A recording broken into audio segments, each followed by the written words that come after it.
Okay. Hello, everybody. This is one and only Grounded Tony. And today we have a very special guest. Well, he's none other than Harry Derbitsky. He's the president of ACT, Advanced Coaches Training. He's a three principles coach, a mentor, and the author of the book, Evolution of Addiction Recovery. It's with pleasure and honor. Let's welcome Harry. Hi, Harry. How are you today? Great, great. I also have a second book, Evolution of Addiction Recovery Reopened, book 2. Okay. So is it out? Hmm? Is it out? Yeah, it's out as well. Oh, God, that's great. That's awesome. Yeah. All right. So, Harry, let's start with the three principles. I would like to ask you, what are the three principles and how do they work in our life?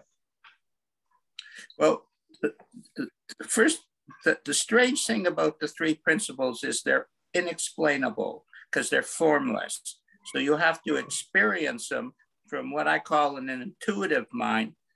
And when you have an insight, then you see them, and then they work behind the scenes.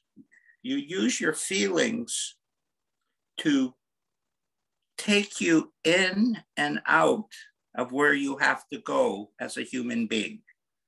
So the first thing I want to say about the three principles is that they're a bulletproof way to get out of problems, a guaranteed way to get out of problems, a scientific way of getting out of problems.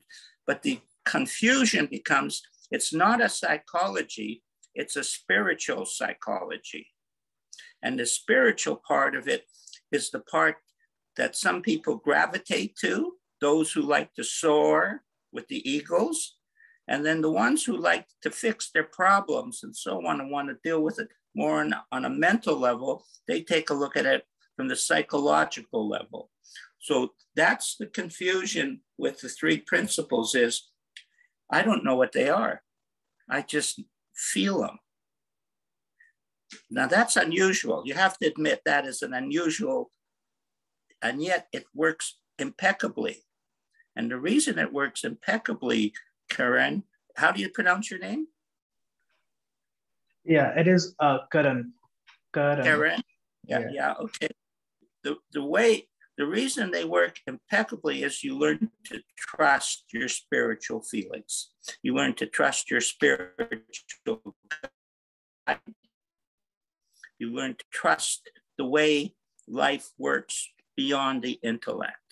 So that's the first thing about the three principles. They're formless, they're beyond the intellect, and they're an impeccable guide to take you out of trouble, to keep your mind going in the right direction, and for you to experience the magic of life. There's no sense having life with the three principles without magic, Karen. It's not just to feel better. It's to realize your potential, your dreams. So one of the things Sid Banks talked about was that when people understand these three principles, they become geniuses. They become more than they expected.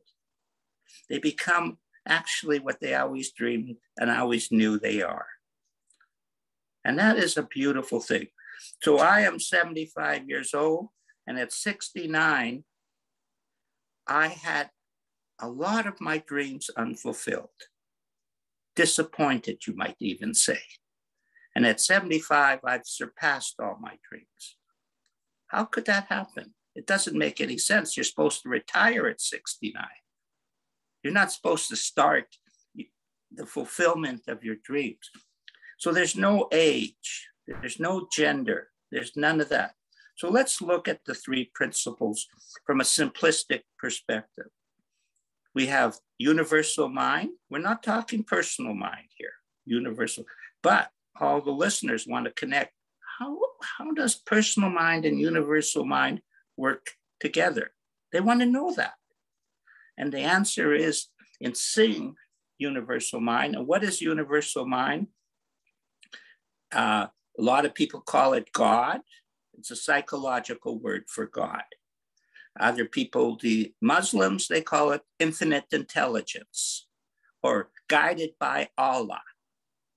It's all the same thing. You have your own, from your culture, your own understanding. You know that the Eastern people always had a spiritual tone to what they look at life, where the Western people had more of a material tone and reached up to try and taste some of the spiritual. So it's spiritual mind.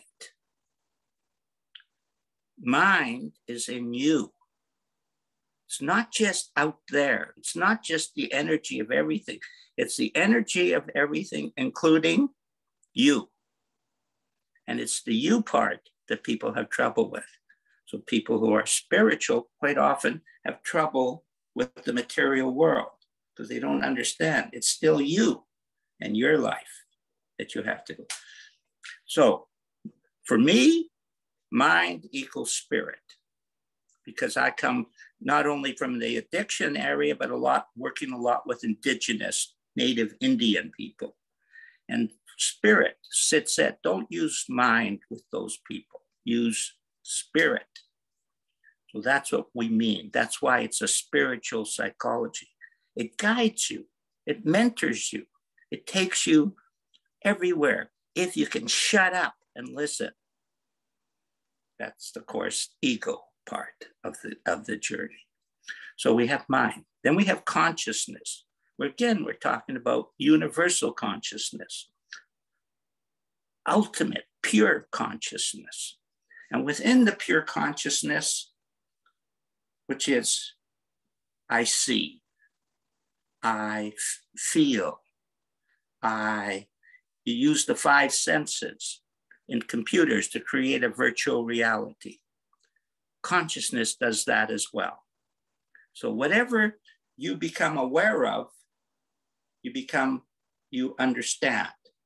If you're aware of sexual deviations, guess what you become an expert in? If you become aware of spirit, guess what you become an expert in? Because you understand. It's where your consciousness. So everybody on a personal level experiences personal levels of consciousness. But on the spiritual level, there's only universal consciousness. It's kind of like saying, Karen, there's only one. It's all one. We're all interconnected. We all intermingle with each other. It's just on the individual level, it just doesn't appear that way. That's the illusion. And how do we create this illusion? Thought. Thought is there's original thought, God's thought, and there's my thought. Mr. The boss knows everything, the personal opinion. When you use your free will to give up your personal opinion and go along with God's thought, guess what happens? Harmony, compassion, balance, all the things, unlimited potential. It's your thought, your use of thought that takes you into a happy state or a bummed out state. Your use of thought. So all there is the right use of thought and the wrong use of thought. This is just what Sid was talking about. So what's different about me is I learned from Sid. And Sid, when he first talked, he didn't talk psychology. He talked spiritual. So that's how I understand it. I can't be like Dickin. I love Dickin. He's beautiful. And he does cross over to the spiritual. He has mystical feelings and stuff. But he's a psychologist. I'm not. I'm an educator of the mind, of the spirit. Because that's what I understand. So that's what my advice to you and everybody who's listening, share who you are and what you understand. Don't try to be like anybody else. So let's go back to the three principles. You're never broken. It's all one. It's all spirit. Except we could use our personal thoughts to create illusions or beliefs about who we are. And Sid once said to me when I had a lot of beliefs, he said, my job is to pop those, they're like balloons, to pop them, pop, pop, pop. That's what my job as an educator is, pop. You have beliefs. They're interfering with the thoroughfare of spirit flowing right through you. More hollow you are, Karen, the easier it is to understand what spirit is saying, because you're not thinking. If you're thinking about it, you're coloring it, you're painting it, you're affecting it. So let me try and explain that from how I experienced it, because I said, oh, Harry's so spiritual. But the psychologist had a much bigger understanding about thought, and I didn't. So I had to learn. And so I had to parse together these three principles. Remember, there's three principles. They're not one principle. There's three principles that lead to the oneness. So I didn't understand about thought. And I was teaching it, but I didn't understand it. Isn't that funny? That's almost like an admission of how hopeless I am. So I go to the island. I have a big job now. And I meet with Sid. We drive around Salt Spring. We stop for lunch. I have a T-roof car, a Nissan ZX Turbo 300, one of the fastest cars on the road with a T-roof. And Fergus, his dog, is sticking his head out of the. We drive up to the top of a mountain. It's beautiful. It's a gorgeous day. It's a beautiful day. And Sid says to me, okay, shoot, ask me any question you want. Can you imagine how lucky that was to be able to ask, not to a psychologist, but to the person who actually saw the principles? I don't even now, can't imagine how he saw. There's nothing there to see, but he saw. And so I started asking him all these 10 questions. They're all spiritual questions. And he answers every question perfectly.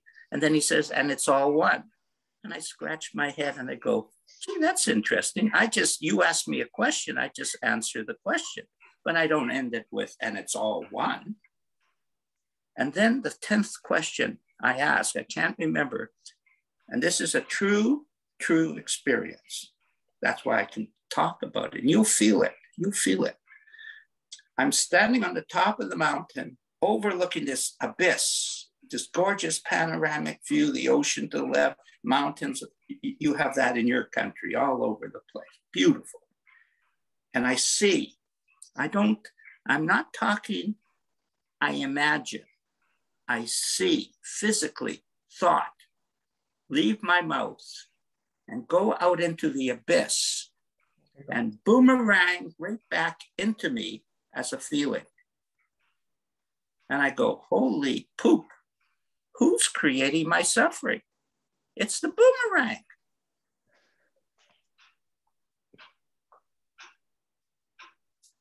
That's thought. You are creating everything with the boomerang. Whatever. See, I thought it was like karma. My image of karma was you did something stupid, and 10 years later, you had to face the consequences or in another life. This was instant karma. Boom. Every thought you have creates a feeling. And that feeling is either happiness, contentment, or suffering. And the suffering part of it is just an illusionary interpretation of what you're experiencing. But if you think negative, and you know a lot of people out there do, they must have a miserable life. It's a law. They have to. They don't understand that they're creating it. Nothing outside of your outside circumstances or past experiences is creating now. You can carry the past experience into the now, but sometimes it's best to leave the poop behind.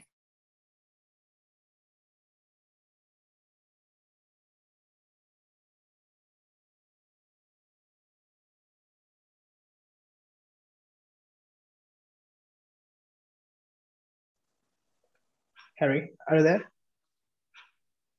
Does that make sense? It does. It does. They just our thoughts. They create our feelings, and through thoughts, we live this miserable life. We go through all the suffering, but we never realize that they're just thoughts. That's it. And when you see a thought creating a feeling, you start to understand, like you can memorize it. And that's helpful, but it's not the same as seeing it. So what you see is you might have a client and let's say they never heard anything about the three principles and you've been studying it with whatever it is. And in 1 second, they can jump ahead of you because they see the truth. Wow. 1 second. You don't need another trainer. You need insight. You need to see. And so you see a lot of people in three principles, they just follow trainer after trainer or the same trainer. They missed the boat. That's not it. It's in you.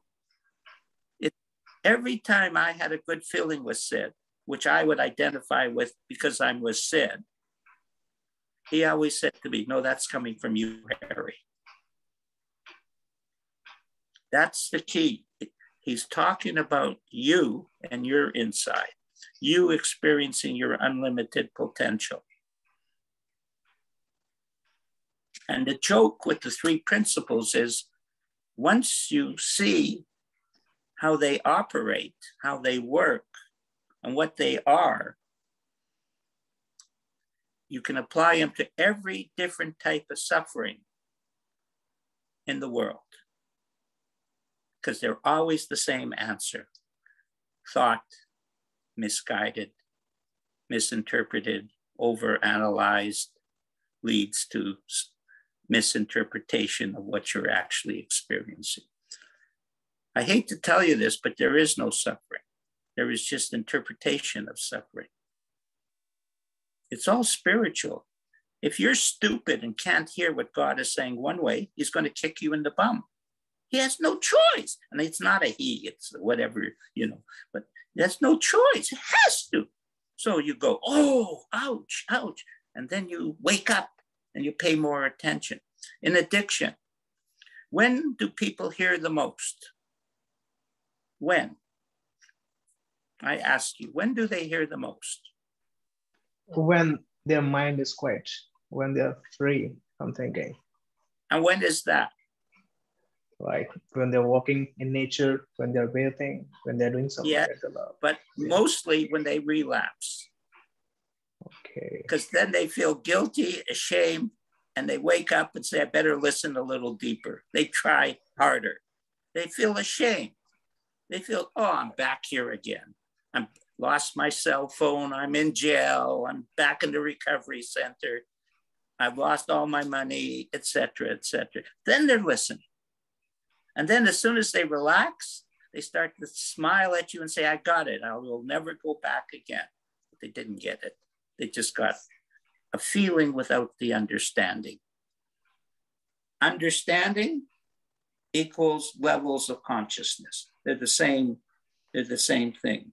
Level of consciousness, understanding, moments of realization, all of that. It's all the same thing. As soon as you see something, example, if you have a hammer and you have to hit the nail and you're using the wrong end of the hammer and you go, I thought these hammers were good. What, this is useless.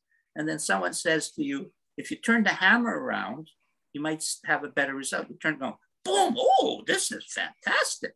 Are you ever going to use it the other way again? No. You could, you have the choice, but it doesn't make any sense. That's the three principles. Once you see how they work, you know, oh, the hammer goes this way. Thought goes this way. Consciousness goes this way. Mind is the divine. Is the divine. Is the divine create the source of everything. The source. And that's where we want to go, spiritual, to the source. So at 69, I started working in addiction. Have I ever been addicted? I don't know. The answer is no. Have I ever taken a psychology course?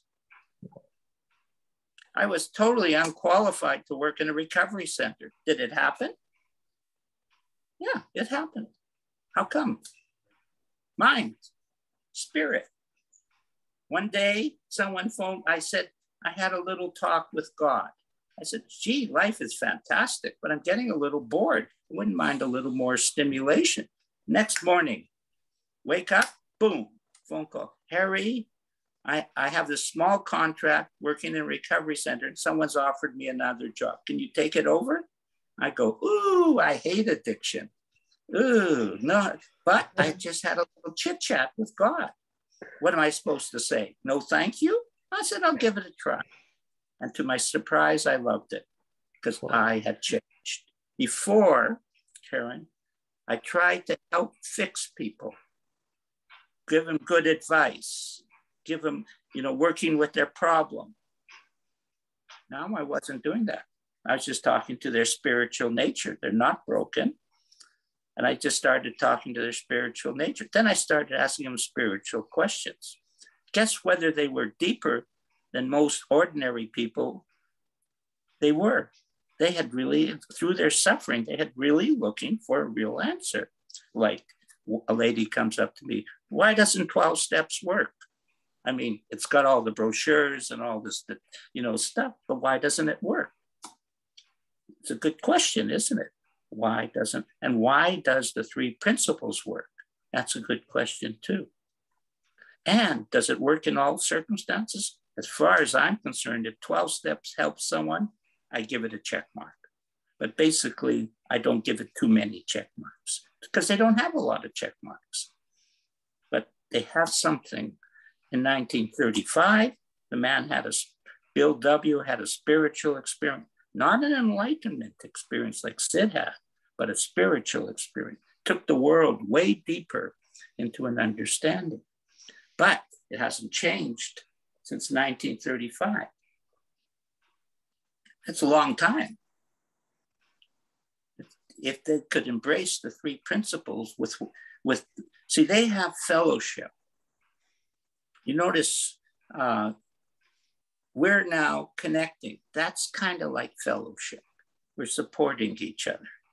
But they have a natural fellowship, and that's their strength. But their understanding of what creates addiction, what addiction is, it's a disease that lasts for the rest of your life type of concept, is a myth, is wrong. And so people say, I have not had a drink in 29 years, but I'm still an alcoholic. No, they're not an alcoholic if they haven't had a drink in 29 years. It's, type of thing. So you start to learn to work with that. So, and then I found something really mystical as I started to get more expansive in my career at age 69. I wonder what I was doing the rest of the years, wasting, and that's another story. So, and then people start contacting me with anxiety and marriage problems, all different things. And they all came to me because they wanted a spiritual understanding. They understood that the psychologists have something to offer. It does fix problems, but is there more to what Sid was talking about? Sid's the master, not the psychologist. They're the students, and they have taken a slant on it. The slant is good, and it's what people want, and it has attracted a lot of people. But the essence of Sid's message is it's a spiritual reality, and it's a world of thought. That's the essence of his teaching. And it's inside you, the answer, not inside listening to Harry. If you listen, right now I work with Tawhid, spiritual unity of the 3 principles with the Muslim community. It's perfect. I'm totally qualified to work with them. A, I'm not Muslim. B, I'm Jewish. And we know the Muslims and the Jews get along really well. I mean, just like brother and brother type of thing, poetry.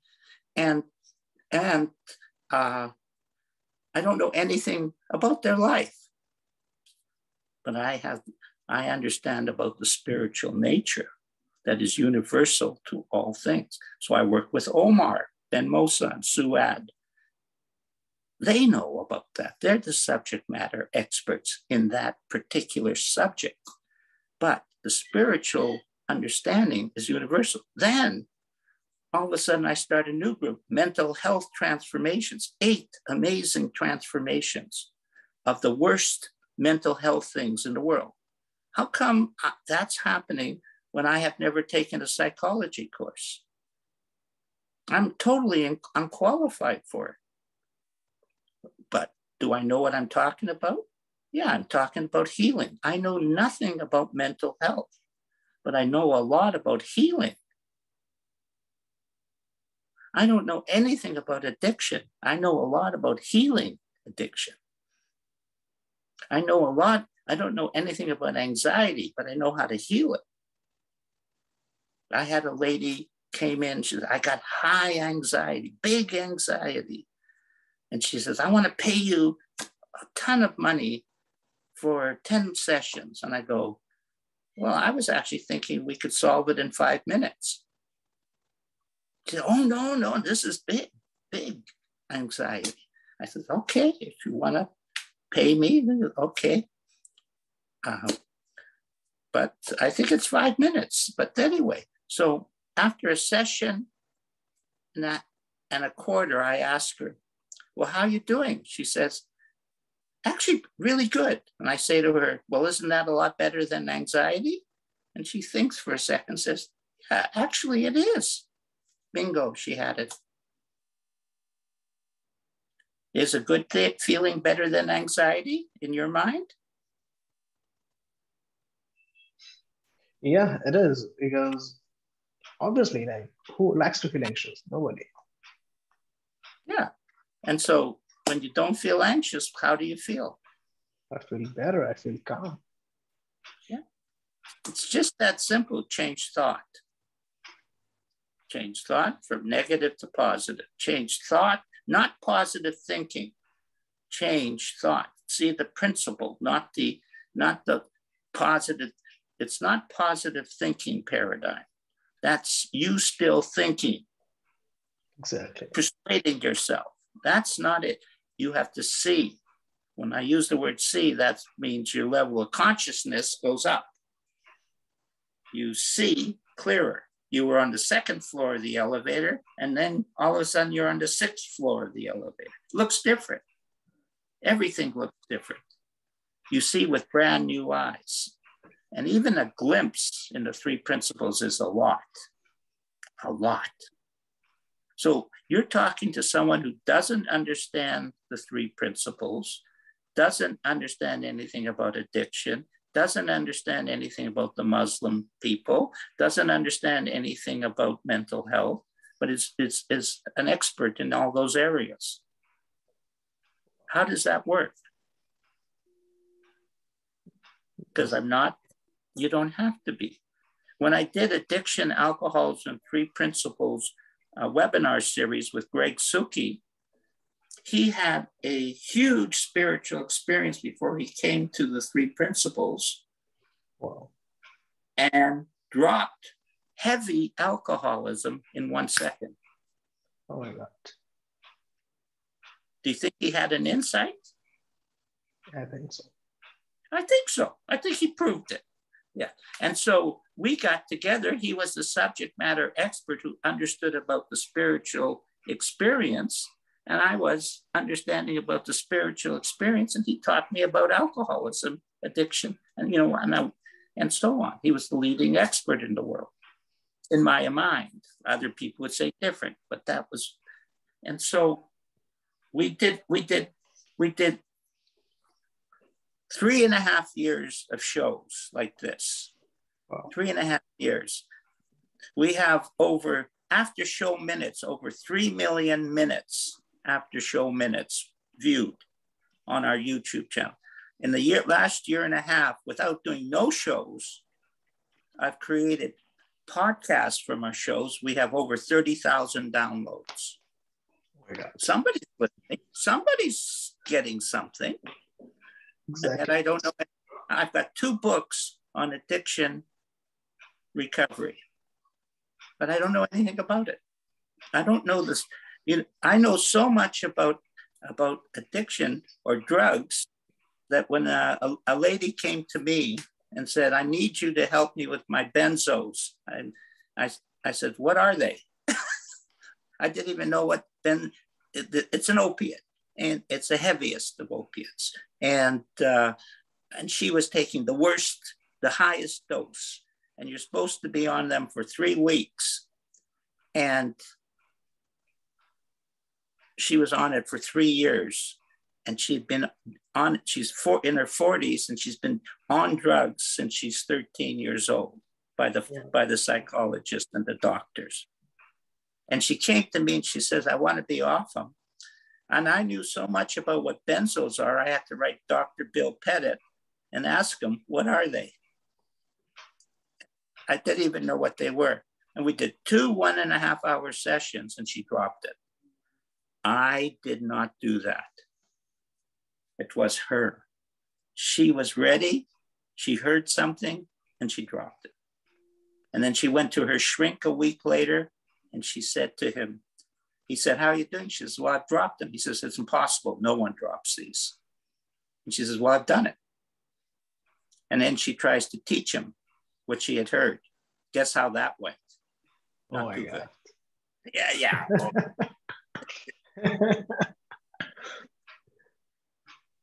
It is not something that you can teach. It is something that you can only experience. That's it. That's the 3 principles. Yes. That's why they work. See, if I tell you about them, you say, that's a good idea. And you might even believe it and follow it. But if you experience it, it's a rock. And then when I come and tell you something that's nonsense, even though you respect me, you say, no, my experience was different. I know what a rock looks like. I can feel it. You won't deviate because of that person has prestige or, a doctor behind their name or whatever.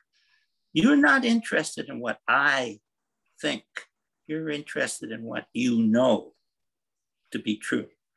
That's all you want. You want to have something to hold on to that is a rock, a fact. That's what Sid would call a fact. You want a fact. You don't want a personal opinion that's going to evolve over time, like AA. You want a fact. And that's what I want. I want something I can hold on to. It's a science, an empirical science that proves itself through thousands and thousands of people. In your life, it changes. You say, well, it's not perfect. Well, that's your thought. It is actually perfect. You just think too much. You have personal opinions about your life. I have personal opinions about my life.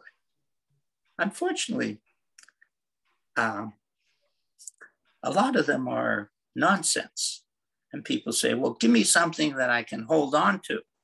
That's what I need, something to hold on to. So there's different levels of teachers, and the lower the level of teacher, the more they have to hold on to. But I'll give you something to hold on to. This story. There's this bear upstream, and this guy is fishing below stream, and the bear had eaten too many berries, so it pooped in the water. And the fisherman sees this thing coming down and hooks it and pulls it in. He examines it, spends a half hour, goes through it all, and finally he decides it's poop. And he says, pooh, throws it back in the water. Well, the bear had really eaten too much and pooped again. And then again, the second time, he comes and picks it up, examines it, looks around with it, throws it back in the water. Third time it comes around, the bear's still pooping. He says, I think I'll let this one float on by. Thought. Just let it float on by. You don't have to examine just because you're everything, just because it's your pattern. The idea is to break your patterns. What happens when you're on a computer and it seems to be all all mixed up on your computer. If you do the same pattern, guess what happens? Never gets fixed. You break the pattern, and what happens? Oh, there's the answer. Same with life, same with psychology. You have to change thought. And the people say, I never change. I'm a strong-minded person. No, that's a weak person who doesn't change.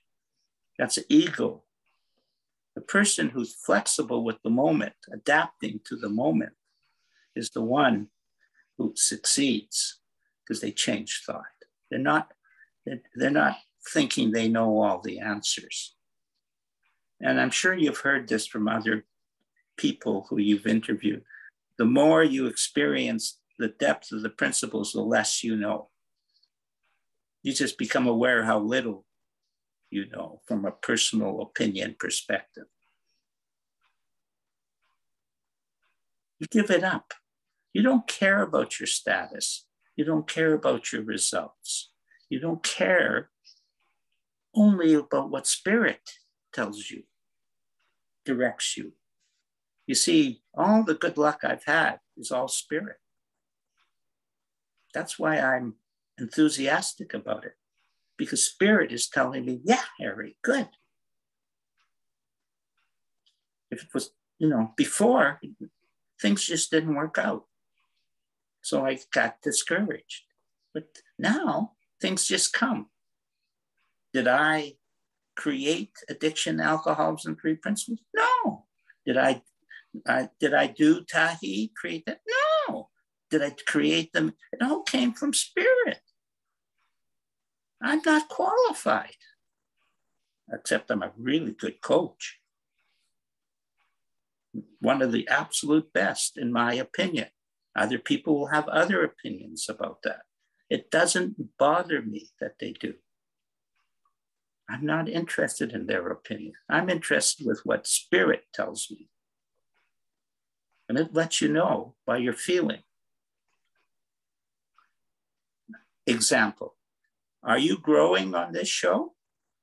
I am. Not much, but working on it. Yeah. Everybody who shares grows. That's a law. You want to keep growing? Keep sharing. Okay. So this is how Sid explains it. First, you have to be selfish, and you have to get it for yourself. Once you get it for yourself, if you want to keep growing, you have to share. And you can see how that works. You get outy. So the first is you got to go inside. The second is you got to go outside but don't give away the inside feeling. Don't buy into the nonsense of the world. You can be good at making money and be happy and spiritual. But the trouble is, it's like sex. It's very enticing, easy to be logical about how much you want. And the world is telling you, go for more. They're not happy. They're just overindulging. One of the greatest sicknesses I see in the United States is with young people who have made millions and millions of dollars. Because, it's a rich country. And a lot of young people, 18, 19, 20, 21 are millionaires, extraordinary millionaires. They're all fools because they can do whatever they want. They have no boundaries. So every stupid idea they can buy. They can build. They can do it. Imagine if they had wisdom with that money, what they could do, instead of just indulging in stupid ideas, fetishes, or whatever it is that they're into. Crazy ideas that don't help other people. What's the point of living if you're not helping other people? I don't get it. What's the point? Why should a Jew and a Muslim not be able to do a show together? What's the point if you can't love everybody?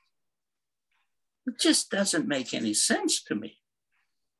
And I go into the indigenous world and they say, don't you experience prejudice? You're the only white person. I say, no, I don't see prejudice. But if you see, you look for prejudice, guess what you find? It's the same way with women who think all men are crooked or dishonest. Guess what they find? They find men that are. And if they're not, they still pretend they are. It's all thought. You free yourself of those thoughts, those prejudices, and you attract beautiful energy. Let me give you an example of something to show you what I mean. So I'm working with indigenous people, and all of a sudden, I become like a man of the spirit to them. And a pipe carrier. It's a special ceremony. You don't have to know what it is. And all around me are 200 natives, the wisest elders in the communities, all around. And I'm in the middle of it. And I'm doing the ceremony, leading the ceremony. The only white guy in the whole thing, leading an indigenous Indian ceremony. It's like me leading in India a ceremony of which I have no right to lead, type of thing. You know what? I'm sitting in the middle. You know what I say to myself? Ah! Don't think or you're toast. Just get and do it without, because if I had a thought, guess what it would be? Inadequate. Oh my God. You could see it, eh? But I wouldn't let it come in. I jammed it. And I just got into it. And it was a beautiful ceremony.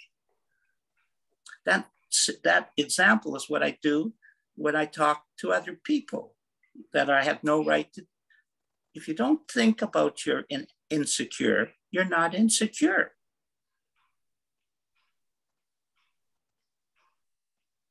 And when I have a client that comes and 90% of the clients yapping like crazy about their negative world. And you have to tell them, you're creating your negative world by you're talking about it.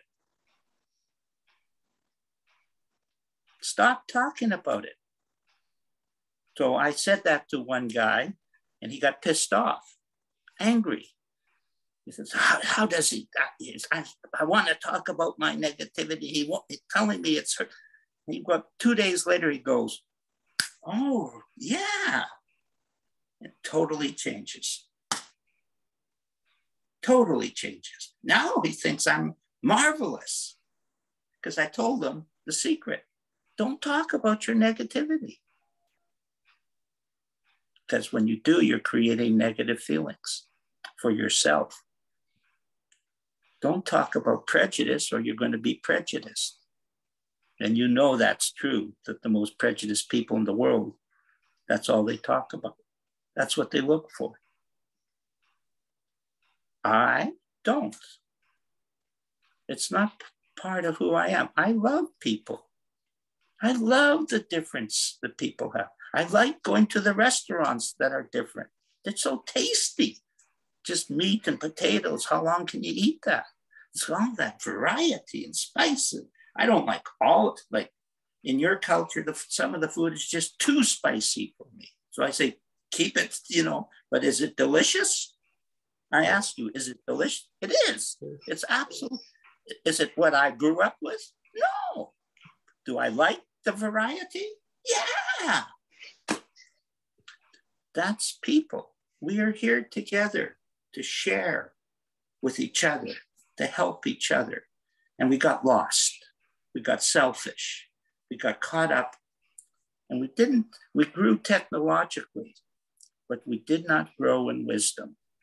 And then Sydney Banks came into the world and said, well, this is going to be a piece of cake. I just have to tell people mind, thought, and consciousness. Boom. But it didn't work that way. Nobody heard.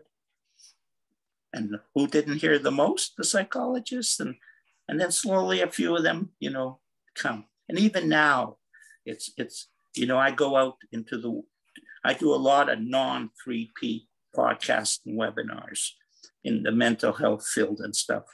And they smile, they like it, They're entertained by it. They see the common sense of it, but they don't change. They just don't experience it. And then one or two do. Why? When it's just common sense. Obviously, you think a lot in your head. Obviously, it affects your human condition. It affects how you feel, your character, your personality. Obviously, what you think in your head affects that. So you see people smiling on the outside, but over busy in their head. Overthinking is the cause of all problems. Overthinking, exactly. All problems.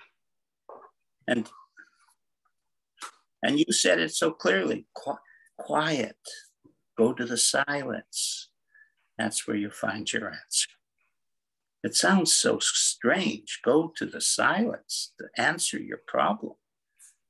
But it does, because you're not thinking about it. And when you're not thinking about it, you let spirit to come in and do the healing. And that's all I do. I don't heal anyone, but there's a space of healing. And that feeling conquers all mental afflictions. Spirit, nothing is more powerful than love. Nothing is more powerful than spirit. But if you don't think so, you have to live a lower level of consciousness. If you don't think so, and you know, when you feel bad and you blame somebody else for that feeling, you're really lost. You're really, really lost. It's a shame. Needlessly suffering because they're misguided in what they believe in. You have to watch your beliefs. Dangerous stuff. The most dangerous stuff in the world. And it has to be true to heal. Or you have to see what is false. That will take you in the right direction as well. Either or.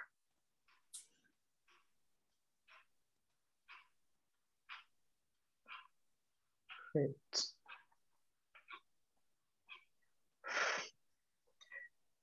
It is something that I was trying to figure out. Like the three principles are just all about thoughts, and thoughts are transient, they are neutral. I kept saying that to myself, but all I was doing was thinking. And when I listened to Sydney Banks again and again, in that moment, my mind quieted down. And this is when I experienced it. See, there's the proof. You prove to yourself what works. Guess what happens when I listen to Sydney Banks in the right headspace? Same thing. He's the master. He's the purist. But I can't give him my power because it's my life. Exactly. I want some too. I want. Yeah. So those who worship gurus, the guru is actually misguiding them if he's saying, listen, just follow me. Sid would never allow that. Yeah. Because it's your life. And I have to tell you, you're a very unique person, because so am I. And so is everybody else. And that's the gift, your uniqueness. But to release the uniqueness, you have to be solid with your best pal, yourself. You have to be solid with your true self. You have to be one with yourself. You have to like you and all your thoughts. All your thoughts. You have to like all of it. That's who you are. The moment you like yourself, guess what you become? Content. And once you're content, you're on your way you're on your way.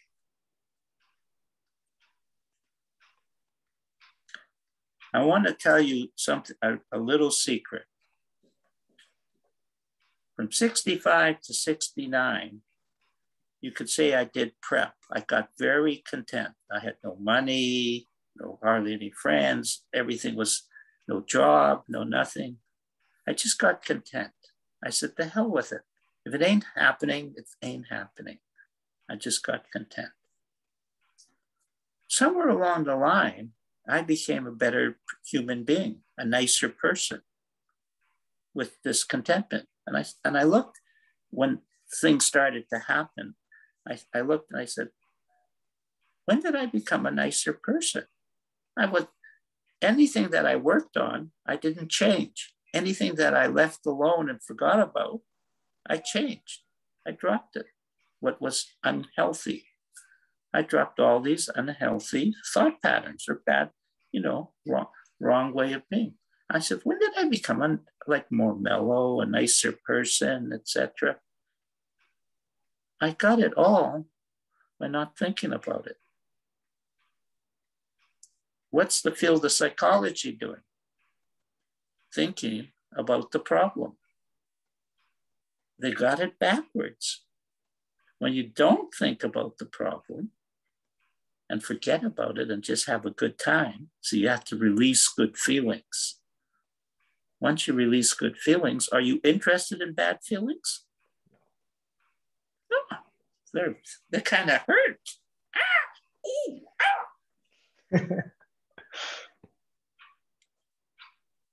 And so there's your answer. If you want practical advice, follow good feelings. And use your consciousness, bring yourself along to see which ones are true or not. They say, well, what happens if they're not true? What happens if I'm misguided? That's good information. The next time that feeling shows up, you won't follow it. Unless you're a fool and didn't pay attention that it was telling you that wasn't the right impression of that feeling. So life is always telling you what's right and wrong. You're just not paying attention.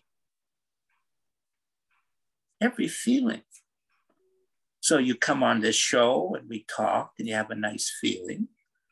The feelings go up and down, but you have a nice, that's telling you something. Yeah, check mark.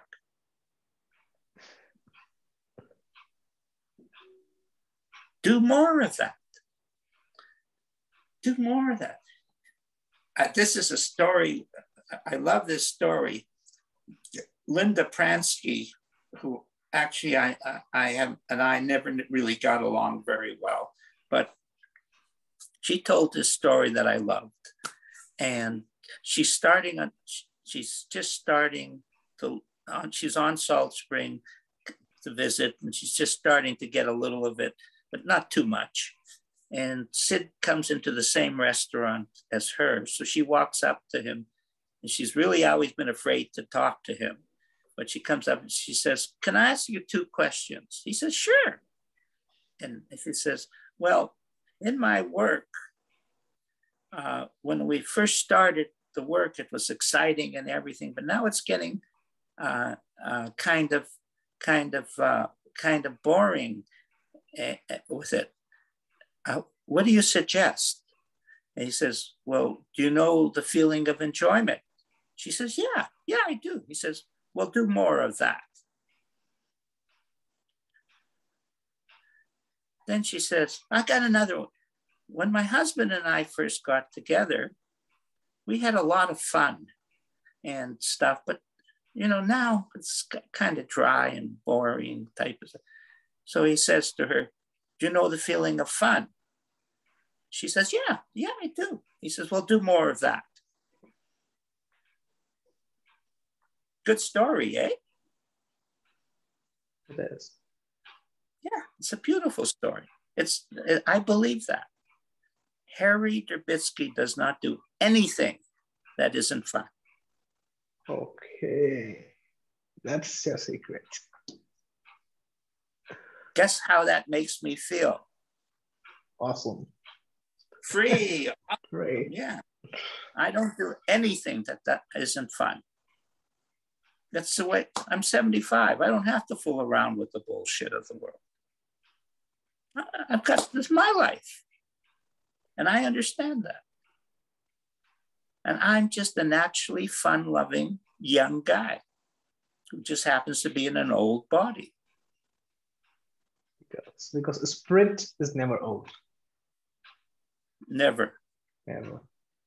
Yeah, spirit is always young. Always. The only time you get old is when you get the feeling of being old. You know, I play tennis with my son. He's 31 and a star athlete. And he says, you know, Dad, you're a pain in the ass because I've been waiting all these years to beat you at tennis. And now you're 75, still can't beat you. You know, he says, it's just not fair. Oh my God. Yeah. You know, it's we just have fun together. We're not really competing against each other. We're just having fun together. We have always played a lot together. That's the way a father and a son should be. Lots of playing together. Not do this is the way it works. None of that. Someone tells me what to do, I almost for sure get pissed off. Oh, really? You have an opinion about what I should do? How nice. But then I learned, a friend of mine says when people disagree, they live in separate realities. And I says, oh yeah. So when I disagree now with someone, I say, well, we live in separate realities. I don't tell them they're a fool. We live in separate realities created by your way of thinking and my way of thinking. And they don't jive. You and I live in separate realities. Fact. On a spiritual level, we live in the same reality. Fact. Only one, but you're unique and I'm unique. It just doesn't make sense. Even that doesn't make sense. Yet we both know that's true. There's just one feeling, one thought. There never was anything but it's just one thought that's pouring through the universe. Like a wand, a golden wand, a golden thread, connecting all of us together. That's a fact. What are we doing thinking there isn't that? Lying to ourselves. What is that called? Ego. After people are going around, ego. And, this person should be like me. Well, I don't want to be like you. I want to be like me. I'm glad it worked out for you, but I have to do it myself. I have to know what love is for me in my heart. And it means an outpouring wherever I have an opportunity to share. Like you're doing on this show. You're providing people an opportunity to grow. And who grows the most? You do. What a joke. You created a course for yourself. Free, no less. Free. Wow. Smart. Get the best for free. What's wrong with that? That's the way it's supposed to be. That's what Sid did. He gave it away for free. And then, then people started coming. Everybody who came initially, we were all broke. We were hippies. We were just the bottom of the barrel. But he wasn't interested in that. He knew the spirit was going to take care of him. And it did. But sometimes he had to sacrifice quite a bit for it to go out, including selling his beautiful home to keep this whole thing happening. But it all worked out in the end. And what's most important to me, and I mean this with all my heart, it worked out for me. That's really the one I cared about the most. I mean, I really want the world to help themselves with the suffering that they're creating. I really want to see a change in level of consciousness. But most of all, I want to live a good, happy life myself. That's where I wanted to start. I want to be me too, included in this happiness model, this contentment model. And that's how Sid defines success: happiness and contentment. And someone asked, and what else? And he laughed and said, nothing else. What is the world teaching?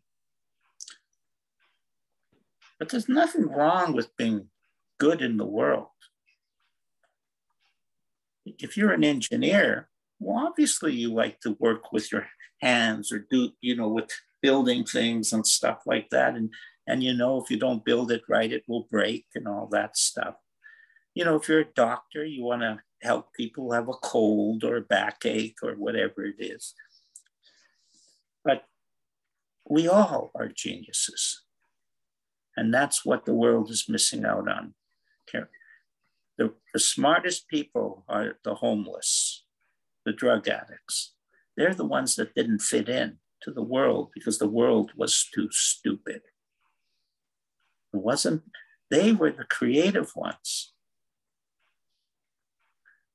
In the Native American culture, in Native American Indian culture, that almost 100% of them became alcoholics. Oh. Almost 100% of them. Which ones were the most influenced by the drink?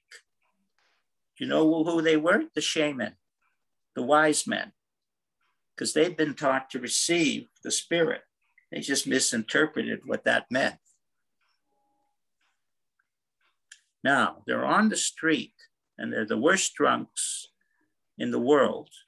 And of course, everybody's laughing at them and, saying, what, when they hit that point where they see they don't want it anymore and they go back to their indigenous communities, healed now, they're more powerful. They didn't lose anything. They learned about suffering. They never lost their spiritual powers. It doesn't go away. Once you have a level of consciousness lift, that's yours. You can pretend all you want with a bad habit, but it doesn't go away. It's always there. It's always the light that guides you back home. It doesn't appear that way because you're so stuck in your head that life is hopeless. And then one day a beacon of light comes in and you walk away from it and you're 10 times more powerful because you understand about compassion, care. It's not good to not care about other people. It's not good. It's a weakness of character. You might be able to have a lot of money, and you might even be able to build a home for your kids. But what are you doing for humanity?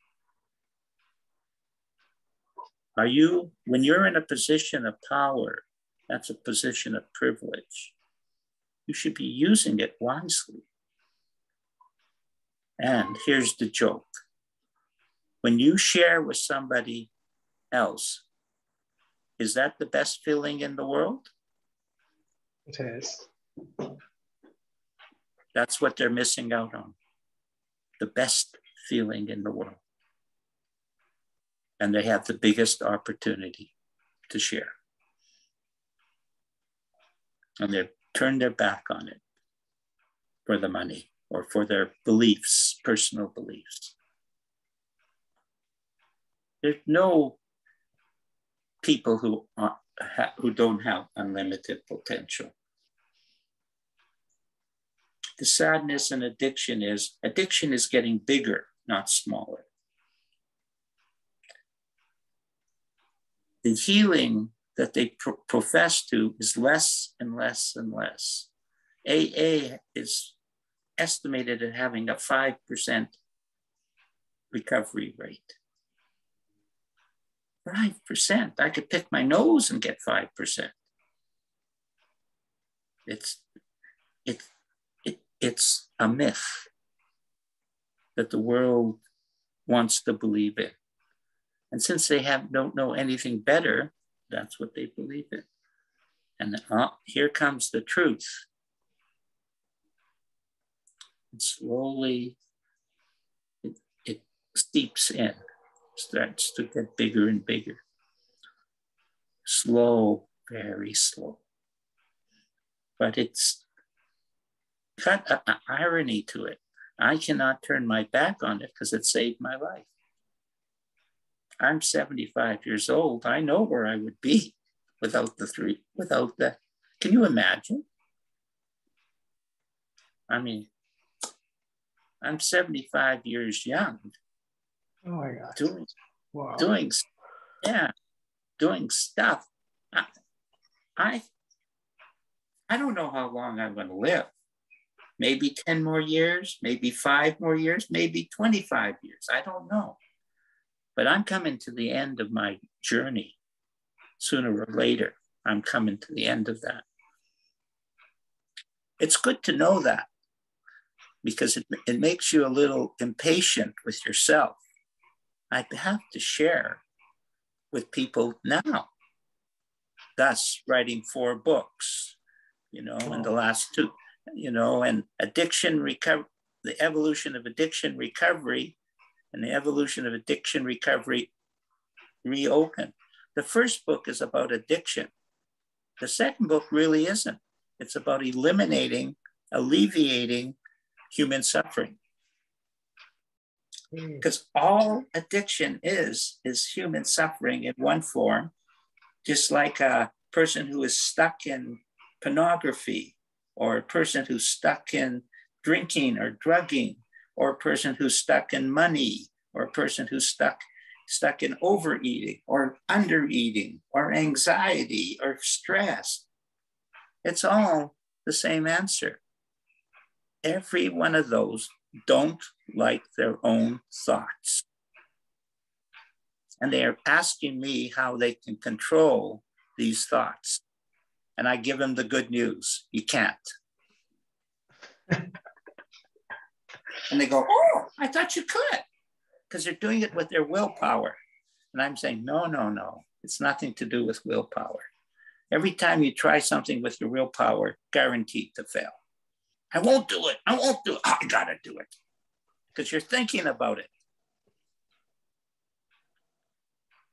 So the answer is always the same answer for the lady with anxiety is the same answer the person who's heavily addicted in alcohol or drugs, same answer.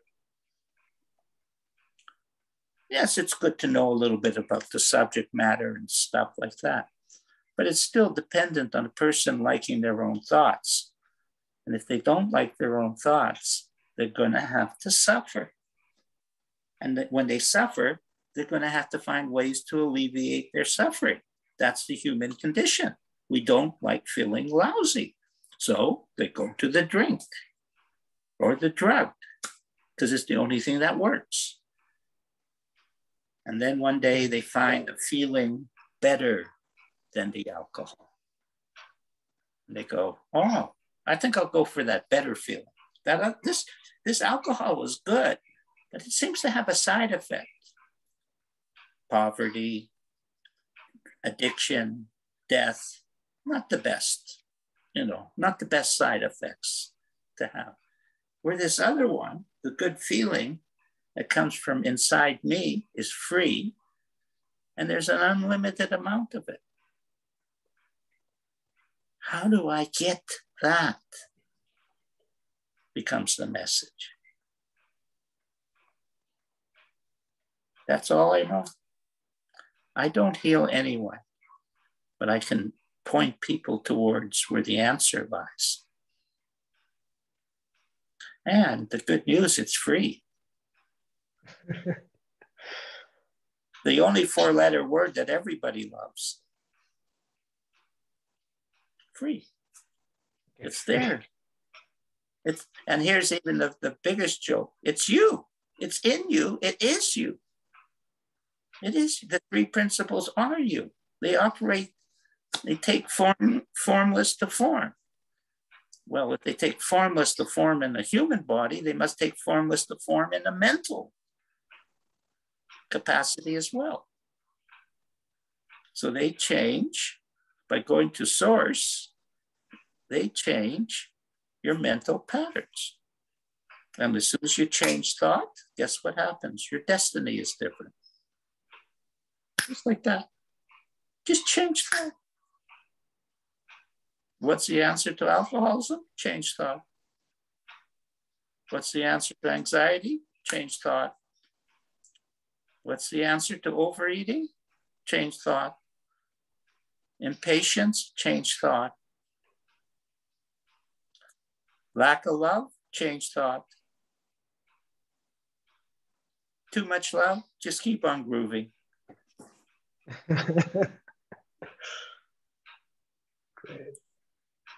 Just groove with your life. It's so beautiful. It's just somehow we as human beings have gotten a bad habit.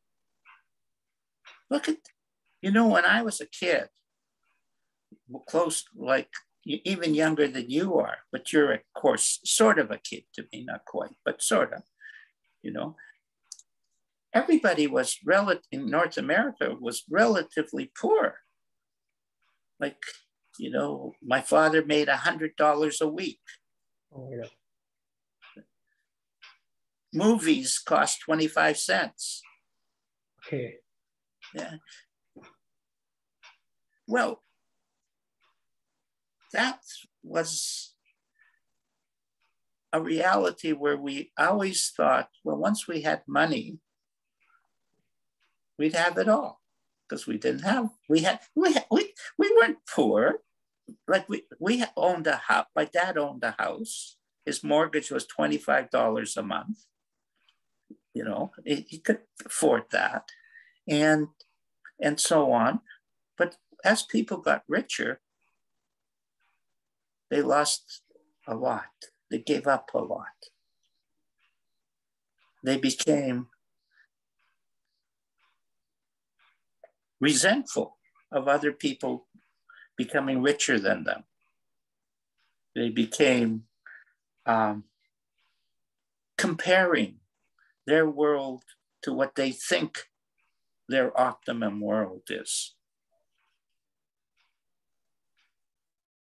And all life did was give them an unlimited opportunity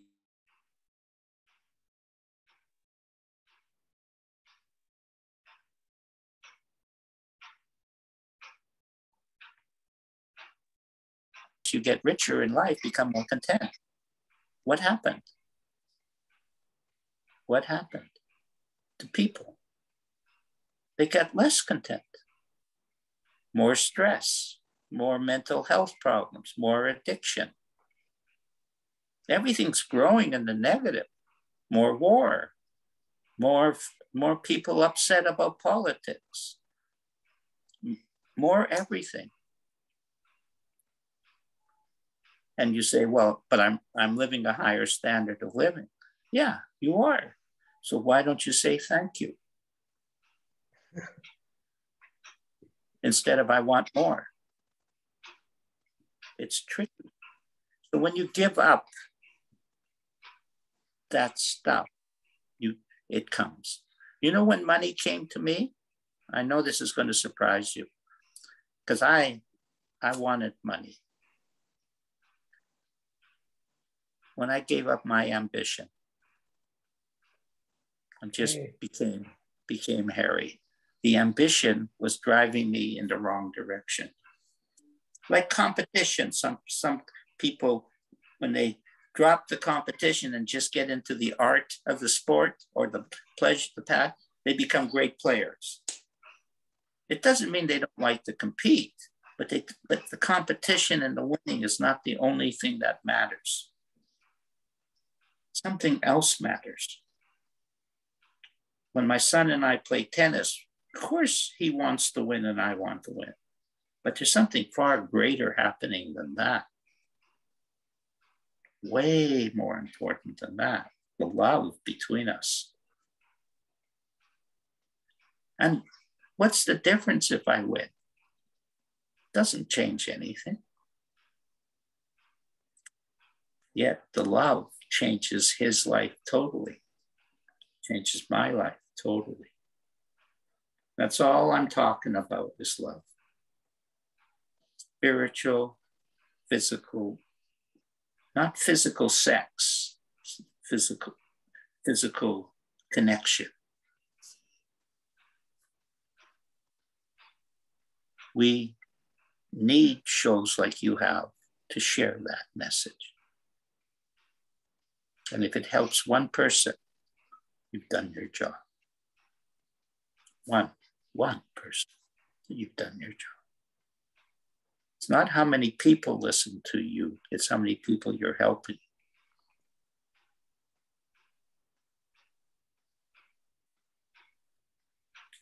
So it's quite simple. Well, wow, I've been talking quite gabby today. I guess I was very nice to share with you. Do you have any final question before I wrap it up? Or? Yeah, sure. Actually, is this a podcast or webinar? it's like it's gonna go on YouTube. Oh, okay. Oh, so they'll see me. Okay. Yeah, okay. they'll see you. All right. All right. That's, so I got to make sure my hair is in the right place. Just a second here. Oh, okay. It is. So it all like is very simple. The more we just know about it, the more we make it complicated. It is just like a spirit, the divine mind. So I'm sorry, I didn't quite hear it. Say it again. I'm sorry. Yeah, am I audible? Yeah. Okay, all right. I was saying that it is all very simple. The more we think and study it, the more complicated we make it. So we just have to go to one thing, that is the divine mind, or the spirit that we call it. Mm-hmm. Yeah. So I would like to ask you about wisdom. What is wisdom and how does it work? Wisdom is it's just like the talking of spirit. Okay. Or Sid would talk about accessing spirit. Okay. I mean, accessing wisdom. Excuse me. I got. So wisdom, when you have a quiet mind, you naturally tap into your wisdom. And when you have a noisy mind, you naturally tap into your intellect. Okay. So it's just that simple. So wisdom in something he wrote, he said, beyond time, space, and matter. That's where wisdom lies, inside you. So it's like a treasure chest. But we either open the treasure chest or close the treasure chest. When we step inside, we open the treasure chest. When we blame the outside or the past for who we are and what we're experiencing, we close the treasure chest. So wisdom is a treasure chest inside of you that has all the gold you could possibly want to spend and more. And it connects to the treasure chest of the universe. So in actual fact, it's the place of oneness. Oneness. That place inside of you is wisdom. And it's the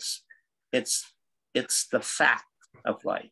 You know how in your culture they might talk about ancient wisdom? I don't know if they do, but Yes. probably. Yes. That's wisdom, ancient power, ancient knowledge. That's the world they're talking about.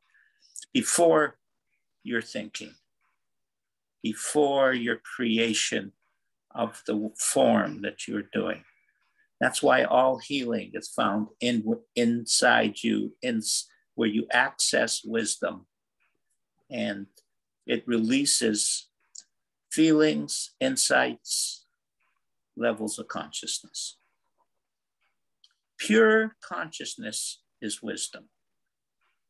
That's why all these sages in your culture and all the other cultures, they always talk about raising levels of consciousness. They're talking about accessing higher levels of wisdom.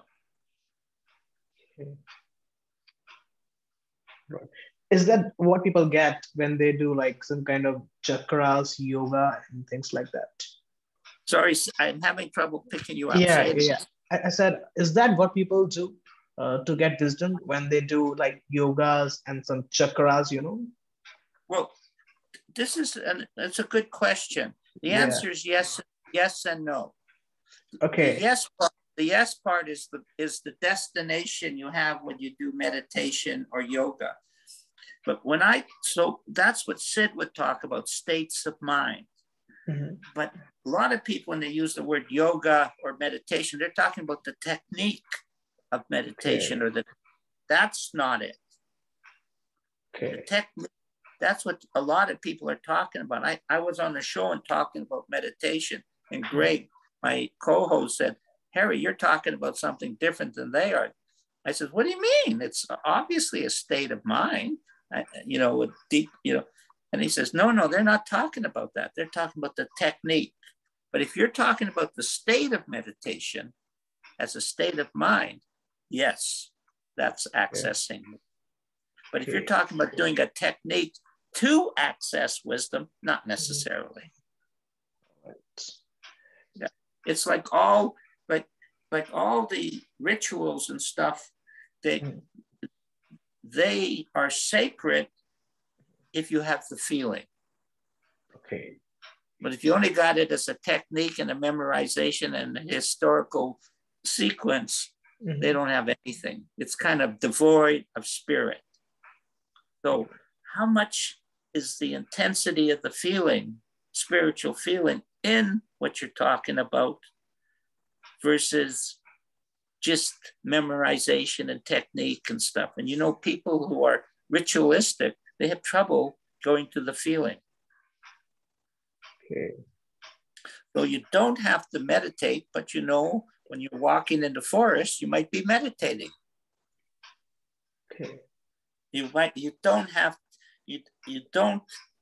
to have an intimate feeling with a woman, but if you do, it's going to work out. If you have a physical feeling with a woman, it's only going to release on one level. And quite often, not that good. And quite often, the other person doesn't like it. Okay. But intimacy is a deep feeling between people. Intimacy with yourself is a state of meditation where you fall in love with yourself. In our show, we did a show in Tahid about difference between loneliness and solitude. And solitude we defined as being alone with God. So with God, wisdom; without God. And I'm going to end this show with a quote by, one of the shows we did, we had Rabbi Shaul Rosenblatt and Mamoun Yosef, Muslim and Jew, quite wise in each of it. And I asked Rabbi Shaul, why there's so much prejudice between the two? It's a tough question. And he says, the way I see it, people who walk without God, and what they're talking about, if you walk with God, there's no room for prejudice. If you walk with God, there's no room for lack of wisdom. But if you walk alone, isolated, separated, where the technique is more important than the state of mind, then you have become a good engineer. You've built a bridge, but you haven't seen much about creativity, about the source, original thought, where original thought comes from. In that state of meditation, all healing is found. All healing, every answer to your question that you have. And you just wait patiently. And that's what one of the cues of, if you look at some of the old people that you're interviewing, you notice that they are actually quite patient. Okay. They have no choice but to be patient. I said to Sid Banks once, I said, "Gee, Sid, spirit really moves slow." And he turns to me with a big smile on his face. "Yeah, Harry, real slow." Beautiful, beautiful. All right, Harry, it has been a great time with you. I had great fun and it was awesome. So those are the people who would like to follow you. So where can they find you and follow you? Oh, just go to acttraining.biz. I have all my books. I have tons of free videos and podcasts and just a whole smorgasbord of stuff that's available, and also the contact of myself. And if you buy one of the books, buy the second book. If you're looking for spiritual evolution of addiction, recovery, reopen, that's a spiritual book. And if you want a little bit more about addiction, on a sort of that will help you directly, the book one is about that one type of thing. I personally, when I wrote book two, I was surprised what came out. Wow. All right. Yeah, cool, eh? And guess who learned the most? You. Great. So let's stay in touch and Yeah. send me the link, etc. And thank you so much. This was a lot of fun. I was in the mood for this. Oh, I'm grateful to you. Okay, I'm going back to my grandkids. I got a babysit. Thank you very much. Bye-bye. Bye-bye.